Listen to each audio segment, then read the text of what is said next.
This is Democracy Now!, democracynow.org, The War and Peace Report. I'm Amy Goodman. The U.S. national women's soccer team made history by winning its record fourth World Cup after defeating the Netherlands 2-0 on Sunday. Soon after the game ended, members of the crowd began chanting, "Equal pay, equal pay."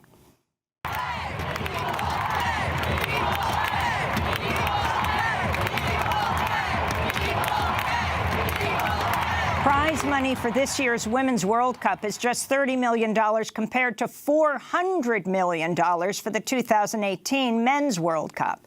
The U.S. Women's World Cup victory came just months after members of the 2015 women's team sued the U.S. Soccer Federation over gender discrimination.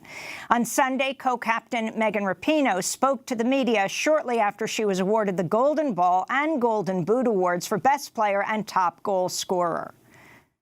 We've done exactly what we've set out to do. We've done exactly what we want to do. We say what we feel. All of us, really. I know that my, voice sometimes is louder, but, in the meal rooms and in conversations, and everybody is in this together. We are such a proud and strong and defiant group of women.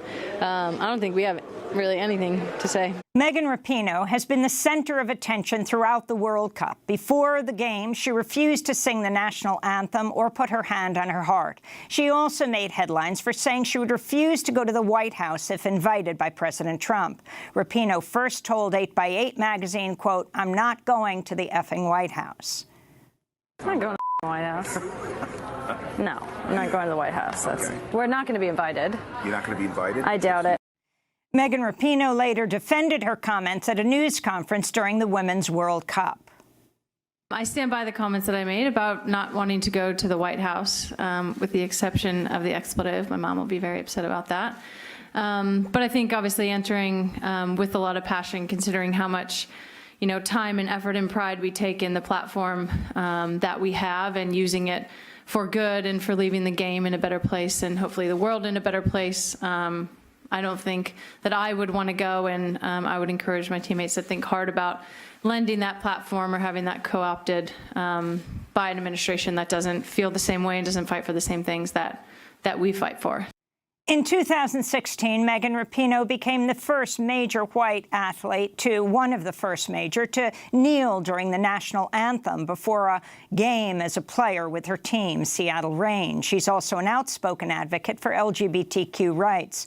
White House Speaker, while the House Speaker, Nancy Pelosi, has invited the team to Capitol Hill, it remains unclear if President Trump will extend an invitation to the White House.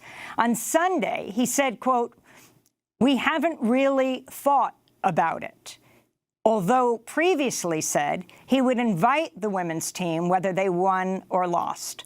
Well, for more, we're joined by two guests. Shireen Ahmed is a writer, public speaker, award-winning sports activist focusing on Muslim women in sports and the intersections of racism and misogyny in sport. And Amira Rose Davis is an assistant professor of history and African-American studies at Penn State. She's currently working on a book entitled "Can't Eat a Medal: The Lives and Labors of Black Women Athletes in the Age of Jim Crow." They're both part of a team of 5 women who created the weekly Burn It All Down sports podcast. We welcome you both to Democracy Now! Shireen, let's begin with you. Your response to the women's soccer win once again on Sunday. I think it was fantastic. The match itself was exciting. I mean, it's been an incredible 5 weeks. What I love most about the win, and I think, is that the way that this U.S. women's national team has brought forth the idea that sports are inherently political, that women's sports are inherently political, sports for marginalized folks are inherently political, and it's a constant and not very subtle, but very effective reminder of that, and that's one of the biggest takeaways of the entire tournament. And Amira Rose Davis, your response to this historic win. This one, after last year's, I mean, the women's soccer team has won 4 World Cups.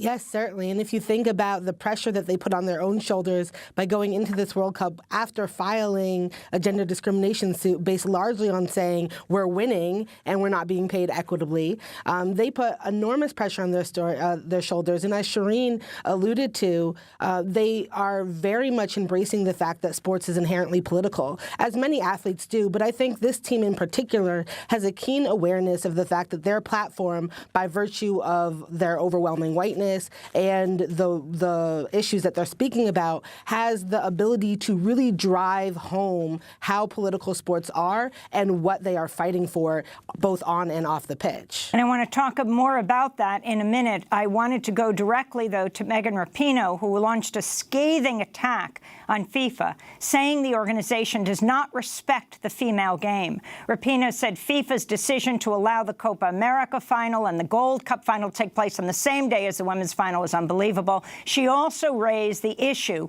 of winnings and equal pay for women players. It certainly is not fair. We should double it now and then use that number to double it for, or quadruple it for the next time, obviously. I mean, I think that's what I mean when we talk about, do we feel respected?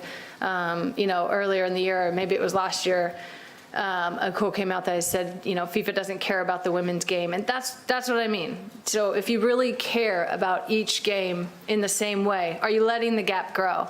I'm not saying that our prize money is $450 million this time or next time around.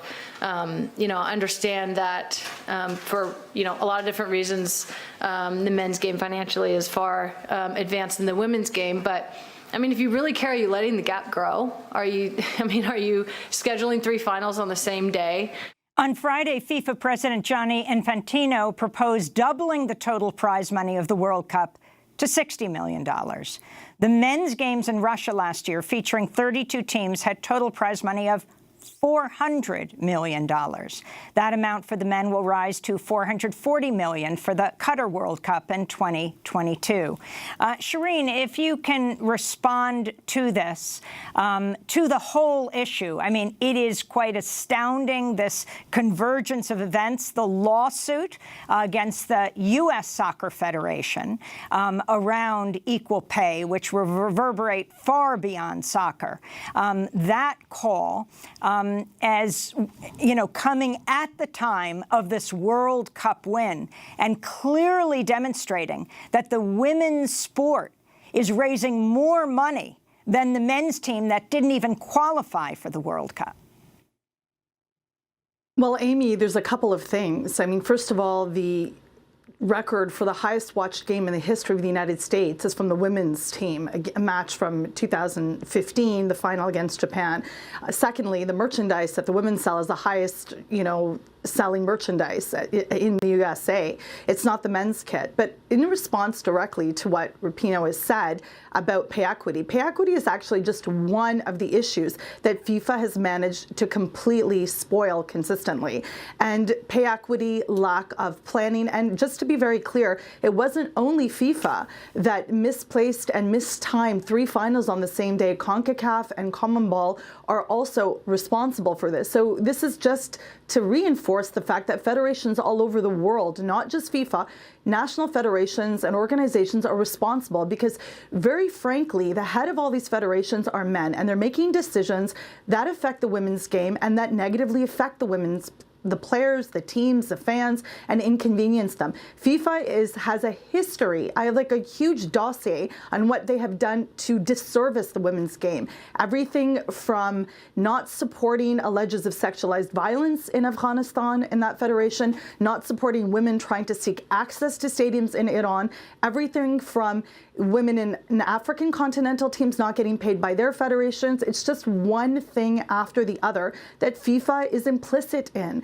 And so Megan Rapinoe was very clear.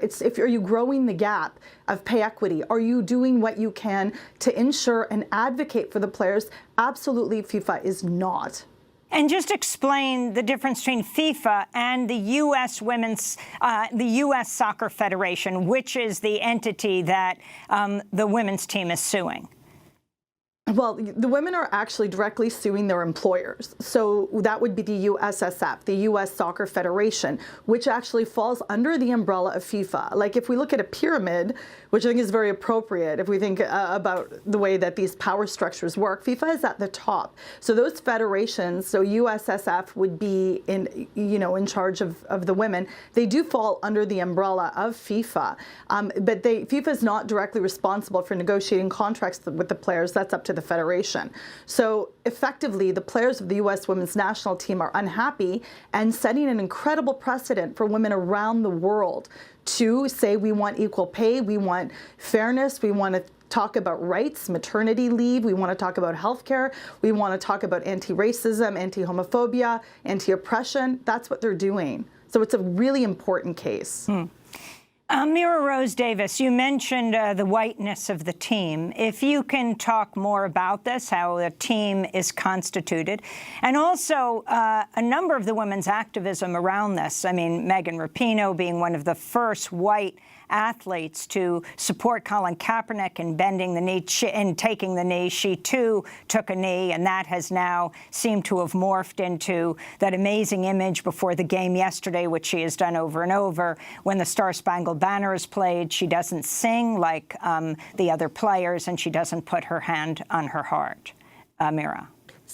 Certainly, and I think that it's also really important to note that their gender discrimination suit is but one of many women of multiple federations employing a wide range of protest tactics. We've seen women from Argentina, from Puerto Rico take the field and refuse to play. We've seen Ada Hegerberg, who's the world's best player right now, refuse to even play in the World Cup. So I just want to put that, what Shireen was saying, in context to say that the women's national team's lawsuit is but one way that women in the global sport of women's football are pushing back against these federations who aren't giving them the same resources and infrastructures. And to your question about the composition of this team, I think, again, it's important to note that in the United States, the access issue to soccer is vast. It takes a lot of money very early on in youth sports, and one of the consequences of that is that we don't see a large amount of diversity and lower income players represented on the team. We have 5 women of color on this team. That's more than we've had in recent years. We have woefully underrepresented groups in Latinx players on the women's national team, as well as Asian American players. And that hasn't always been the case, but I think it also points to the fact that this team has been very vocal about all of their intersecting identities. When asked to put names on the back of their jerseys to honor various women, for instance, Rapinoe chose Audre Lorde and said, she's an intersectional feminist, and that's what I want my politics to be. Kristen Press, one of the women of color on the team, said this is about pay equity, it's about gender equality, but we also are talking about racial equity here. We're also talking about what's going on in terms of why Rapinoe chose to kneel. And she's very clear about being an ally and saying, you know, yes, these are my fights, and I'm bringing a lot of queer visibility, and I'm talking a lot about pay equity. But I also am acknowledging the fact that I'm not policed in the same way, and I'm not dealing with relatives being shot dead in the street. And even when asked how she felt about patriotism, she's like, I feel deeply American, but we have to reckon with the fact that this country was founded on slavery. And so that insistence on the fact that what they're talking about, even if pay equity might get more attention, they're not divorcing it from struggles that they're seeing, say, the WNBA really picking up Black Lives Matter, et cetera, et cetera. They're not divorcing what they're doing and how they're bringing political activism from these other strands of groups who are saying, yeah, we're going to use sport to talk about the things that we see that are wrong in our country.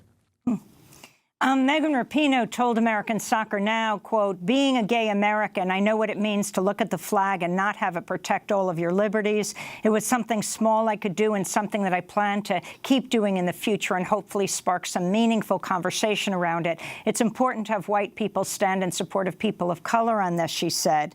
Also, this issue of going to Washington. Shireen Ahmed, let me put that question to you. So President Trump is confused. A little while ago, a week or two ago, he said that he's inviting the women's soccer team, win or lose. Then he was asked about it this weekend. He said he hasn't thought about inviting the women's soccer team to the White House. Meanwhile, Nancy Pelosi, the House Speaker, tweeted today that she's inviting the whole team to the Capitol. Can you talk about the significance of all of this? The team showing their support for Megan Rapinoe, saying she wouldn't go to the White House. You had among those who spoke out, Ali Krieger, defending Rapinoe's comments, saying about Trump, she refused to respect a man that warrants no respect. Yes, actually, and just to reiterate what Dr. Davis was saying, that the intentionality of what's happening from this team is very much exemplified by Megan Rapinoe. And what she has basically done is said that the struggles, the resistance and the struggles of marginalized groups are very tightly bound together. So Megan Rapinoe just doesn't only talk about LGBTIQ issues, she talks about racial inequality, she talks about class structure, she talks about all of these things. And I mean, confused is a very generous way to describe Donald Trump, in my opinion.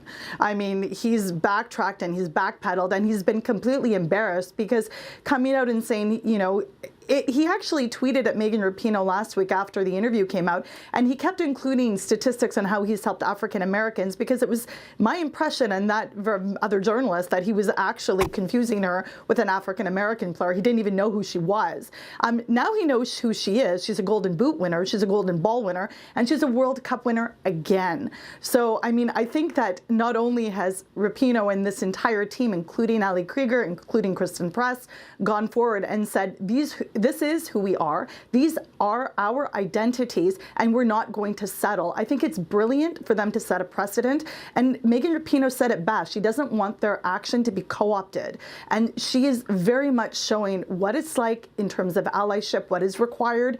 And it's not just talk, it's action, it's mobilization. It's what, in addition to winning the most incredible tournament, sporting tournament in women's football, this is what these players are doing. So it'll be really interesting to see how the administration responds. And finally, Professor Amir Rose-Davis, the possibility of there being a strike by this World Cup winning team as they move into the Olympics if they're not satisfied with the deal with the U.S. Soccer Federation around equal pay, and the possibility of legislation. They're invited to Capitol. Will this lead to legislation around pay equity in general? Maybe even passage of the Equal Rights Amendment.